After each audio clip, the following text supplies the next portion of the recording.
You're listening to Gym Owner Jams. Welcome to another episode of Gym Owner Jams. I'm here with these beautiful guys on my left and right, more on my left. We're going to cover two topics today. Two topics today.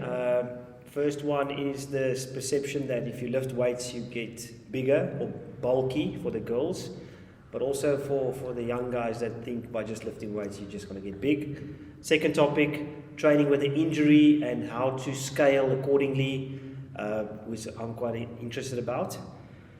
We're going to kick it off first to say congrats to Nicholas, who passed his level 3 CrossFit certification, which is a big deal. It's one of only a handful of guys in the country. Well done. Thank you. Appreciate it. Quite a traumatic experience, I guess. First time in 15 years you picked up a book. Didn't know you could read. I don't have the glasses for nothing. Yeah. No, it was super stressful. I mean, I won't lie. It was one of those things that forced me out of the comfort zone. So we were talking about it earlier. It's just, it was a good thing because it pushes you to study and it pushes you to dig into the information in detail. CrossFit Journal is very, very in-depth. There's a stack load of information. So as I was saying to the guys before, it's if you are on the fence and you are a level 2 and you don't know whether you should re-up on your level 2 or go for the level 3, I'd always recommend upgrading. Well, and it's cheaper, so. Well, yeah. I mean, from that perspective, it's not if you fail. So that's the problem, is you fail, you have to rewrite it. Now, actually, we didn't, funny story. So with the level 3 coming up, CrossFit sends you an email to let you know when your levels have expired. And I got an email, what must have been 2 months ago, saying, good to have you on the team. Your level 2 is expiring in 2 months. Sort it out. So we had to make a quick decision. Are we going to go for the level 3 or are we going to go re-up on the level 2? And then I said, no, with all the confidence, I'm going to go for the level 3. And then I looked at the study material and I immediately regretted that decision. But nonetheless, we got through it and I survived. Luckily, they don't give you a pass mark. So I don't know whether I just passed. 50 is 50. Pass is a pass, I'm taking it. Okay. But yeah, I mean, it really... One of the cool things about it is all of the misconceptions, all of the questions that people have had over the last 6 months that I haven't quite been able to answer. Now I'm pretty confident I have a good understanding of the material. So obviously they make you sign a massive non-disclosure agreement, so I can't tell anybody what the exam's about. But I reckon at level 4, if I ever get a level 4, I can definitely go to Hogwarts. How long does your level 3 last? 3 years. So you have to do continuous professional development. So you can stay level 3, you don't have to upgrade to level 4. No, you don't have to, but you have to do continuous professional development, and it's a bunch of different courses that you have to, markers you have to meet, which Chalk is quite excited about. No, it's very cool because they have these courses online and it gives you a certain amount of hours. Obviously you pay for them, but I think you need 30 points or 30 hours worth of work in a 2-year span. Okay. So now you can go and pick and choose. I mean, there's a lot of courses on there about practice management or affiliate management, which excites me. So I'm going to look over your shoulder when we're doing that. And the thing I'm most excited about is I think that when they send the certificate, they send you a cape. Do they? So a little background on Nick is that we've done lots and lots of these not school but external courses together, whether it's for karate refereeing, for first aid. And Nicholas's motto has always been, let's go eat dinner and we'll study tomorrow just before the test. Yeah, that's something I was going to ask. That's Nick's mentality always. And this is the first test I've ever seen him sit and study. There were even days where he stopped training so that he could start studying. If anyone knows Nick and how much of a demand that is for someone, I think I'm very nervous to go for level 3 now because it seems like it requires a lot of effort. Mikey is very passionate about this next topic, or the topic of the day. We're talking about holiday. No. This concept that lifting weights makes you bulky. I'm going to let Mike have the floor for 2 to 20 minutes and then we'll jump in from there. What is your take on that, Mike? I know I've heard it a lot and we've got a lot of leads, I'd say, that ask that question. I think passionate or frustrated, more frustrated, I would say, from the question. Exactly like you say, I think most women that walk through our doors, I think that is their first question. There's a big misconception that because CrossFit has got a large amount of weightlifting in it, that is automatically going to make them bulk up. And unfortunately, CrossFit has been advertised through sport. So you've got your Tier 2 me's, etc., that you're seeing on YouTube, Instagram pages, and I guess women are looking at her and going, that's what I'm going to look like if I am doing CrossFit. So the basic premise, guys, is no, it's definitely not going to make you bulky. Okay, the only way you are going to bulk up is by eating more than what you're training, essentially. So you're putting more calories into your body than what you're expending at the end of the day. Okay, same thing goes for the youngsters that are going to a Virgin Active or a Planet Fitness or wherever, or come into our gym and are expecting to a small skinny little guy that wants to now be Matt Fraser, in a couple months' time. Again, just from the fact that they're lifting weights, they're not going to look like that, So what I'm hearing we've been doing CrossFit for you guys have been doing it for almost 10 years, I've been doing it for 3-4 years. Like, we don't look like Matt Fraser. No. Listen, speak for yourself. And I'm not implying anything else is going on, but there's dietary requirements in order to look like that. Other than the fact that those guys are training 8 to 9 hours a day with other recovery protocols in there. So the short answer is no. What I'm hearing is that if we just smash McDonald's and we do some bicep curls and bench press, we'll be the biggest oaks in the world. Yeah, we'll be big, but the bottom half will be big. It's fine. 8 hours a day of bench press and bicep curls and McDonald's. You'll be seriously out of proportion. But, it is interesting because, like, you have the ladies coming in wanting to bulk up, and then we have these youngsters that see us do a 200-meter run every now and again there where we are situated, and they're like, no, they don't want to lose more weight. And I'm like, but standing around in Virgin Active and bench pressing or bicep curling is also not necessarily going to bulk you up and give you 10Ks for rugby or whatever sport they have. And it's such an interesting thing because, yes, I think you've simplified it almost too much. If you eat more than you train, or you expend more than you consume, you will... and I think this is also where Kyle's making the joke about McDonald's and things like that, The quality of food has also got to be there. So there is a lot more science to it, obviously. You can go the opposite way, and I think this is also where the bulky situation, when we brought it up as a topic, is what do you define as bulky? Because you can also get fat from eating too much. There are, unfortunately, I think a lot of our new members come in, they start training, they lose quite a bit of weight initially.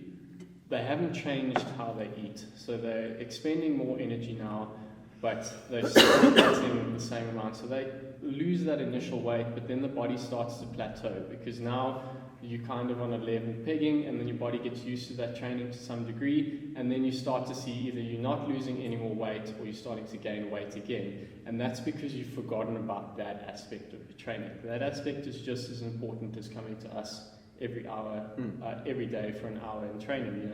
This is an important element. Like we're saying, it's easy for us now to say how easy it is to eat less in order to lose weight, but you need to seek advice from someone if you don't understand. But again, guys, the quality of food is everything. There's a big argument at the moment that people are going, I can have 500 grams of a McDonald's meal versus 500 grams of calories, 500 calories of a McDonald's meal versus 500 calories of yogurt and nuts and seeds and fruit. But the way you feel from those and the way the body's going to metabolize that is so much different for your training and how your body reacts to that. So it's not just that simplification of calories in, calories out. There's a lot more science behind it. I think the common mistake then also comes in where, because you mentioned now, you have this first 6 weeks to 3 month period where you quickly lose weight. Generally, I find that that's when people start adding protein shakes and all of these things into their diet, and then they don't understand because it's there to make you recover. But what people don't realize is that is also a 500 calorie thing you're putting in your body. I don't know exactly, but I've seen it sort of firsthand where as soon as you consume a protein shake and you don't train that much or your training drops, you can't just continue having the protein shake. Sorry, Mike, I know, just building on this is that nutrition is a broader science than people think, Yeah. you know, and the thing about it is it's not a perfect science it's either. not a perfect science, and it is, to a degree, it's person to person. There are some general do's and don'ts, and there are some, but it's very much a spectrum. And you get you get eating for performance, you get eating for weight loss, and you get eating for just general health. And they're not all the same. No. And that's where people lose the plot. They say, well, I'm eating healthy. Yes, but you might not necessarily be eating for weight loss. And you might not necessarily be eating to perform better. And it's like you say, you might add in a protein shake because you want to recover, but then it throws all of those calories out because you're adding in extra things. And obviously, if you don't read the labels correctly, you don't see what the content is inside that packaging. You don't know how much extra carbohydrates you're consuming, how much extra fat content you're consuming. And if you're not a person that's weighing and measuring their food, you're not going to know where those deficits are affecting you. Well, yeah, essentially you're adding something more into your diet because you're not changing the meals you've had through the day. You've now added more calories on top, essentially, is what you're doing. And I think it's exactly like you're saying. It's very loaded. It's a loaded discussion that you can go into in those different aspects. And like you're saying, people say they're eating healthy, and then you divulge what that is, and people have different continuums of what health is to them at the end of the day. But I mean, 6 beers on a Friday night's healthy. Anything more? if you're Afrikaans, it's not 10 beers.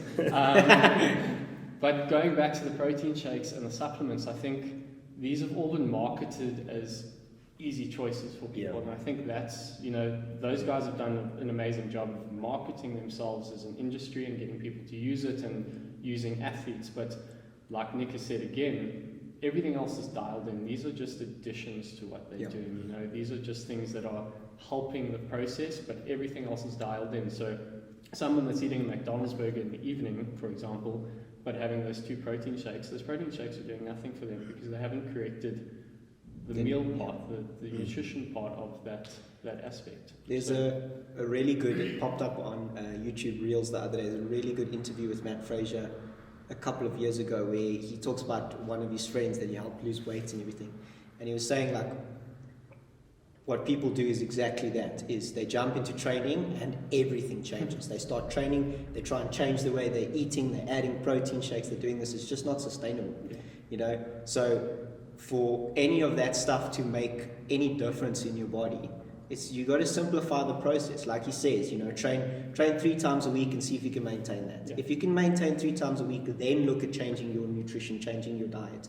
If you can maintain that, then look at supplementation after that. But it has to be a staged process. You're not just going to walk into the gym and do a clean at 50 kilos and put on 5 kilograms, you know what I mean? So that's the biggest thing. And I think the other thing to talk about with this sort of idea is that regardless of, and I'm sure there are gyms out there that might push people to do things they don't want to do and everything, but the regular CrossFit gym is very technique focused on what they're doing when they're teaching you lifts. Any sort of gym, generally, if you've got a trainer, he's going to be focused on mechanics and movement. So you're not going to be allowed to go to enough weight to elicit enough response immediately. It's going to take you a couple of months before you can move any weight that's going to change your body.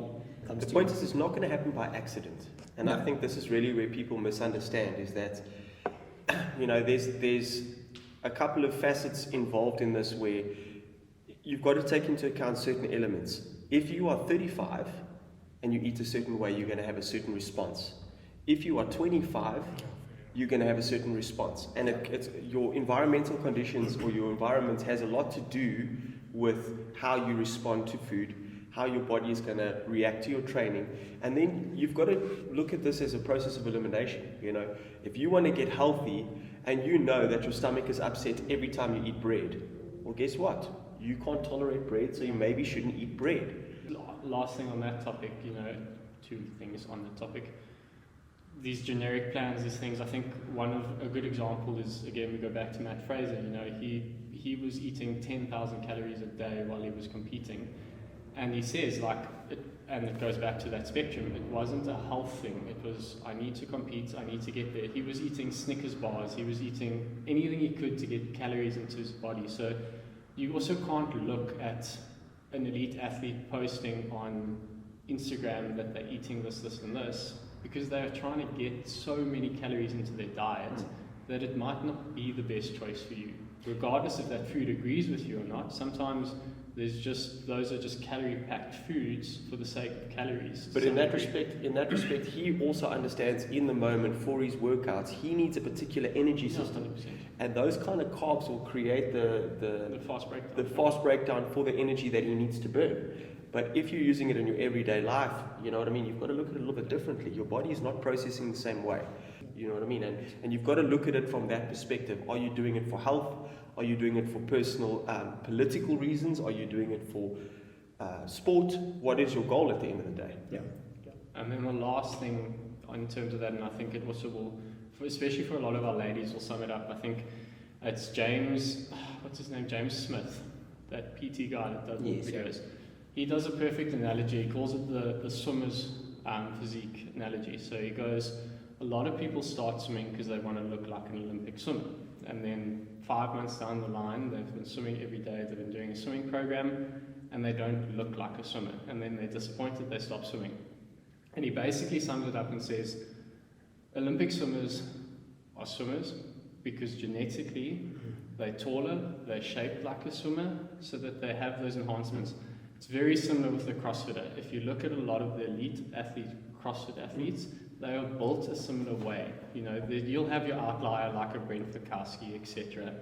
But I think they've got genetic predispositions, but they've got genetic codes in that are helping them get to that stage. So I think that's also something we've got to kind of consider.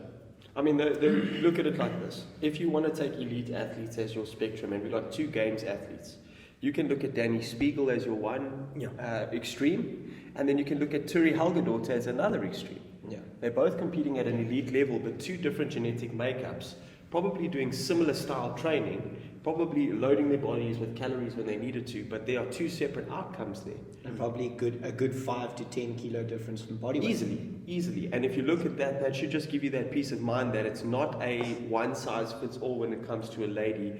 Danny Spiegel is the way Danny Spiegel is because that's how she's genetically built, you know, and she's enhanced it in a certain way, and she's been able to bring out the attributes that she needs from that. But it's not something that's now guaranteed just because. And again, you're looking at the 1%. You guys, like Mike says, these guys are loading heavy weights when they need to do it. They're training at a high rate. They're putting calories in for a specific reason. It's not the same as coming to the gym for an hour class 3 times or 4 times a week. You're not going to elicit the same response. Yeah, it's interesting. It's a misconception, I think. I mean, we've been going at this for 10 years. I think CrossFit would ideally like to change that conception. Hopefully they do. But it is also a sort of lack of knowledge, because I was not in the boat of getting bigger. I wanted to get bigger, and then the first thing someone tells you is add a protein shake. But in reality, I was running off, this is 15-20 years ago, I was running off that protein shake before half of my lap was completed, basically, because of the fact that you were training much more than... There's these misconceptions that if you add 1 protein shake a day, you're going to pick up 5Ks in the off season. Or if you stop eating 3 little sweets in the evening before you go to bed, you're going to all of a sudden lose 2 kilograms. Or if I now increase my snatch from 30 kilograms to 45, I'm going to be bulky. It's not that easy. Hayley Adams, I think, has been trying to look bulky for a very long time. And she just doesn't get it. Her snatch has gone up by 20 kilograms in 5 years. But if you see in the street, you won't even think she's a CrossFitter. And then, like you said, you have certain athletes, Cara Saunders, Danny Spiegel, but they probably look similarly before they started doing training. They've now just used that enhanced capability or bigger legs to their advantage. 100%. So I do think, and you mentioned in the beginning, looking at a sport and thinking, I don't want to look like that, so I'm not going to do that sport is a fool's argument, in my opinion. Because you need to put in some work to look like that. Don't just assume that's 1 year of CrossFit. You might never look like that. No, even you're if not. you are putting, again, we go back to the Hayley Adams argument. Not that she's a beast, but she may never look like Tia Kleitumi. That's the reality. And they train the same. They do the same things daily. and they don't look the same. So your body is unique, and sort of celebrate that. Yeah. And if you can get the best out of your body, regardless. Celebrate your body. No, but really, I mean, regardless of what for me, 100 kilogram snatch is the goal. For someone else, they laugh at that goal. You know, that's the thing. Yeah. But create your own goals, celebrate your own unique physique. I love that word. But you have to do that. You can't put this thing in a box and say, well, I want to look like the lady on the FHM cover, because you're also not going to look like that. Some people can eat as little as they want. They're not going to have that body. That's Photoshop. Just the thing. Well, Photoshop, yes, but no, I get it. I that's understand what you're saying. But also, again, I think and just speak to someone, speak to a coach, speak to someone. If you don't know what those goals are, like one of us at ATG will help you. We will sit with you and kind of make them realistic as well. I think more than anything else. We are not going to give you advice that we don't know. And that's really what it comes down to, is the fact that if we don't have an answer for something, we'll go find out or refer you to someone who does know the answer. Mike's done in-depth studies for nutrition, so at this point, he's the guy to speak to. So if you need advice, come chat to him. He'll help you, even if it's just guiding you and putting you in the right direction, you know. Yeah. So that's about it for the first topic. We can sort of jump into the second one, because I think it's very similar in training with injuries or coming back from an injury, scaling versus your own ego. I think you also like this topic, but what are your thoughts here? Maybe intro us into this one. Yeah, so I think the first thing to do is, number one, we always speak about this and we talk to members about it, but number one is, if something is really giving you a problem, I'm talking about you've now, from the day that it happened to 4 or 5 days later, it's still the same amount of pain, it's still annoying you still can't do anything with that, go and get it looked at. I'm not talking about going to a physio or a chiro, or I'm talking about going somewhere where they can give you a diagnosis of it. Now, don't get me wrong, a physio is going to give you a diagnosis, but they don't necessarily have x-ray vision. We go back to someone like you with your knee, for example. How many physio appointments did you go to? How many chiro appointments did you go to? Until you went and you had a scope and they said, listen, this is what it is, all right? You need a proper diagnosis, guys. And if something is niggling you for months, for years, whatever, that's the first place. Once you've gone there, they can give you a treatment plan, you can get it sorted out. Whatever it is, you go to the physio first, you get your movement back, you get it whatever you need to do. Then the next stop generally is a bio, someone like Landre, who understands how to rehab a muscle group from it being basically non-existent, not being able to use it, to getting it back to the range of motion and ability that it was used to do. That is not a coach's job. That is not our job. That is not a personal trainer's job. No one, if a personal trainer tells you that, they're lying to you, they don't understand that. It's out of our scope of practice. Yes. It's out of our scope of practice. People study for that, to bring the muscle back to its ability to work. Once you've got movement restored and you are moving in a comfortable movement pattern, then you can come to a trainer, and then that is where our job starts, and we start building you up back to where you were. Now, when it comes to that, the coach that you're working with needs to understand scaling, needs to understand how to scale movements to give you the same stimulus as what the rest of the class is getting, for example, or what you are looking for. Just explain the word stimulus, because I think not a lot of people understand what that word means. So, whenever there's a workout programmed, there's always an intended stimulus, whether it's a fatigue, whether you're trying to work on a movement under fatigue, or you're trying to build strength in a movement, or you're trying to work on a specific movement pattern through a workout, or it can simply be working on muscle endurance. So you do a couple of movements that are going to fatigue that muscle, and then we will do reps at that movement, trying to build a little bit of muscle endurance that way. Whatever it is, there's always a stimulus towards or to a workout. So the coach needs to understand the stimulus to be able to scale it for you. So just before one thing I want to and there's a big misconception on that word, scaling. I think, guys, we modify and change. Okay, that is what Kyle is explaining when we say we're scaling. I think there's just this massive negative misconception that people need to scale back. It's a modification to get the stimulus exactly like you say. So you scale basically to modify it to your ability, so that you're not working out of the realms within. And if you take it back, that goes back to what the start of CrossFit is, what our foundation is, and that is movement and consistency before intensity. All right. So we want to make sure that you're moving properly. We want to make sure that you're comfortable with the movement before we start piling on intensity. And that's the thing is a lot of people get addicted to the feeling you get from intensity and the endorphins that are released when you finish the workout. So, okay, cool. Well, I need to then work as hard as possible for 10 to whatever, 30 minutes, whatever the workout is, because I feel so good afterwards. But the movement mechanics are not there, so tomorrow your knees feel sore because you weren't squatting properly, all right? So that's also quite important, is that scaling is not a negative thing. It's a movement thing. We want you to move well. That's the reason we scale.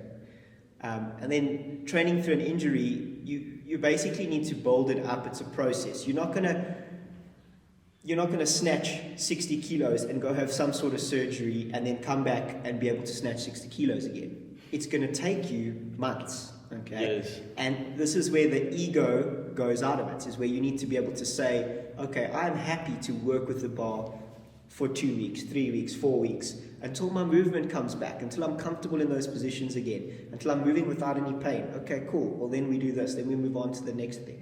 Then we move on to the next thing. We keep adding load, or we add repetitions to build you back up to where you were. So let's take knee injuries, for example. So you've now gone to the bio, he's given you the clear, he said, okay, cool, you can start working again. You can't now avoid squatting completely because it hurt your knee at some stage. And the problem is with that is squatting is such a fundamental movement. You cannot get off the couch. We've spoken about this. You can't get off your bed. You can't go to work and sit down. You can't walk upstairs if you can't squat, because that is the movement we're training. So you need to fix that position. You need to fix what's causing the problem to you. So you would start off by scaling the movement with depth. So instead of squatting to below parallel, you start to build that depth up, whether it's squatting to a box, whether it's squatting to a wall ball. And as you start to correct your movement and go deeper and deeper and deeper, and there's no more pain, then you can start to add a little bit of load and add a little bit of positions. But up until then, the movement is more important. So I think the main thing for scaling or changing a movement for an injury is that you need to correct the movement that caused the problem and not change the movement, not do something else. Don't avoid. If running's causing you an issue, figure out what you're doing in running that's causing the problem. And again, it's the same thing as nutrition. Speak to someone, speak to a coach. And the reason that this excites me, and the reason why I like this field of study, and I do a lot of my own research on this sort of thing, is because this is very much not a one-size-fits-all process.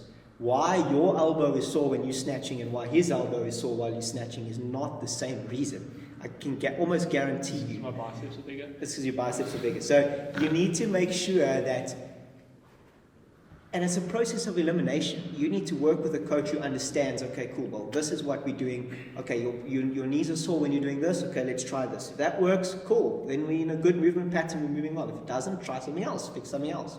But you can't avoid a movement because of an injury. This is going to hinder you further down the line. I think what you've also got to look at with this, and I'd like to address this because we have quite a few people with either diagnosed or self-diagnosed things like patellar tendonitis, sciatica. Well, that's what I was diagnosed with. And It's not that. It wasn't that. So we look at this, and what's commonly pain in the patella. Okay, and it happens a lot, especially in where we see day to day. My knees are sore. Straight away, the people say it's from squatting, and I try to make that correction with them. No, it's from squatting badly. So there's a big difference.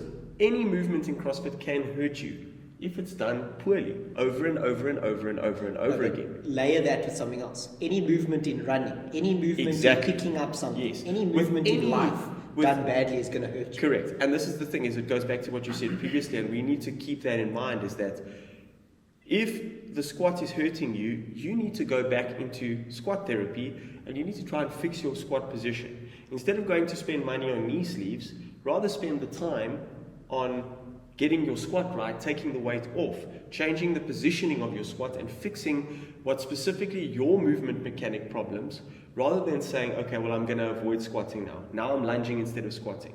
Well, guess what? That injury has already occurred and the lunging is just aggravating what you're doing. So you need to go back to the drawing board and say, right, I need to fix the squat. Running, I don't like running because my calves are stiff.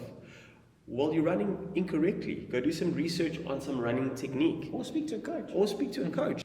There's always going to be the ability to change the movement in such a way for you specifically that's going to make it a viable movement for you.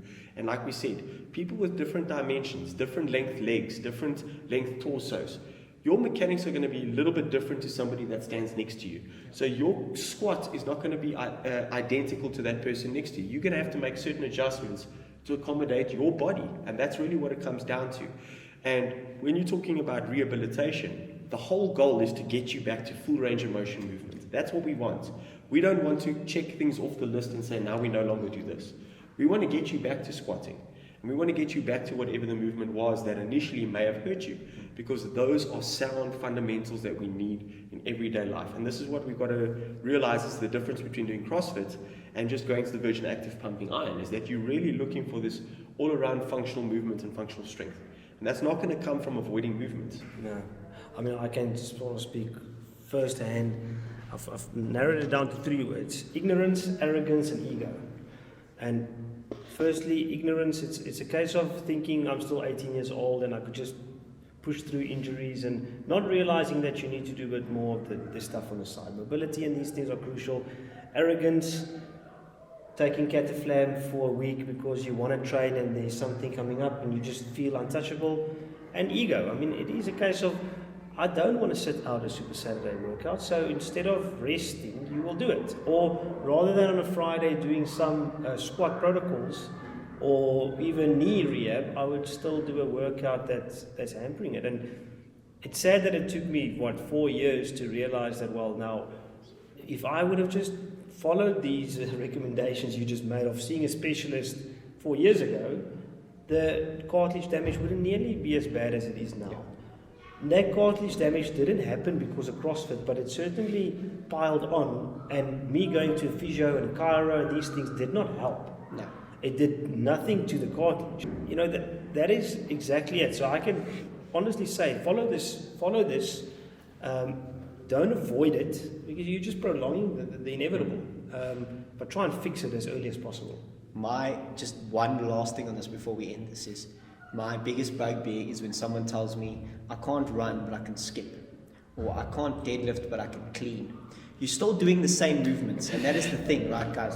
If you can't do something, you need to figure out. Now, if someone tells me they can't run, but they can skip, we need to then there's a problem with your running.